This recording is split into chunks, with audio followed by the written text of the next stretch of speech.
السلام علیکم عثمان.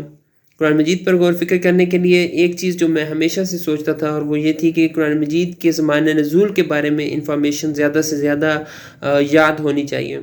تو اس کے لیے پھر میں نے ایک پروسیس شروع کیا اور وہ یہ کہ زمانہ نزول کے بارے میں ایک السٹریشن بنانی شروع کی. مولانا مودودی کی تفہیم القرآن سے انفارمیشن لے رہا ہوں اور ایک السٹریشن سی بنتی جا رہی ہے ماشاءاللہ، اور کافی ساری انفارمیشن یاد بھی رہ رہی ہے، اور کافی ساری صورتوں کے ان کی آیات کی اگر انفارمیشن ہے ہمارے پاس تو ان کے بارے میں زمانہ نزول کے بارے میں ہم لوگوں کو انفارمیشن مل رہی ہے. ابھی تک ہم لوگ آگے ہیں سورہ الصافات تک ہم لوگوں نے پڑھ لیا، سورہ نمبر 37 تک.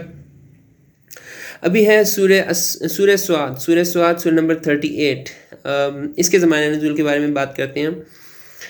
اس کا زمانہ نزول ایگزیکٹلی نہیں پتہ کہ کس زمانے میں نازل ہوئی. مولانا مودودی نے لکھا ہے کہ کچھ روایات سے یہ ظاہر ہوتا ہے کہ اس کا زمانہ نزول وہی رہا ہوگا جب حضور صلی اللہ علیہ وسلم نے مکہ میں اعلانیہ دعوت کا آغاز کیا اور قریش کے سرداروں میں اس کی وجہ سے کھلبلی مچ گئی تھی.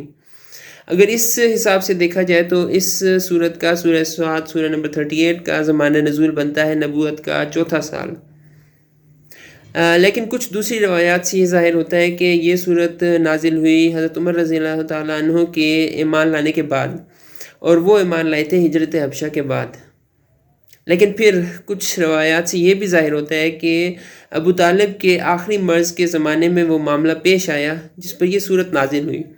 اگر اس کے حساب سے دیکھیں تو اس صورت کا زمانہ نزول بنتا ہے نبوت کا 10واں یا 11واں سال. تو یہ کچھ پوائنٹس تھے اور جو سورہ سعد کی زمانہ نزول کے بارے میں تھے، تو میں آپ لوگوں سے شیئر بھی کروں اور خود بھی میں یاد کرنے کی کوشش کر رہا ہوں. تو میں خود بھی ان کو اپنے ذہن میں رکھ رہا ہوں، کوشش کر رہا ہوں زیادہ سے زیادہ.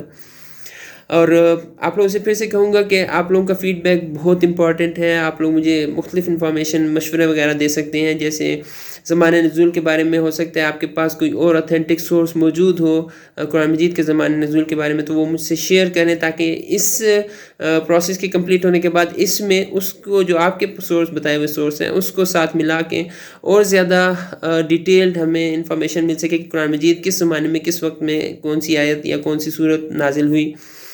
آپ لوگ مجھے فیڈ بیک اس بارے میں دے سکتے ہیں. اس کے علاوہ آپ لوگ دے سکتے ہیں کہ میں کیا امپروومنٹ کر سکتا ہوں، کس طرح اپنی پریزنٹیشن امپروو کر سکتا ہوں تاکہ زیادہ سے زیادہ لوگ ان باتوں کو سنیں. پھر آپ لوگ مجھے ایک اور چیز کا فیڈ بیک دے سکتے ہیں کہ جو السٹریشن سی بنتی جا رہی ہے PDF فارم میں پریزنٹ کروں تو کن پلیٹ فارمز پر زیادہ سے زیادہ لوگ اس کو استعمال کریں گے، اس کو لیں گے، آگے شیئر کریں گے. تو وہ پلیٹ فارم آپ میرے ساتھ شیئر کر سکتے ہیں. تو اس طرح آپ لوگ کچھ مجھے فیڈ بیک دے سکتے ہیں. جزاکم اللہ خیر.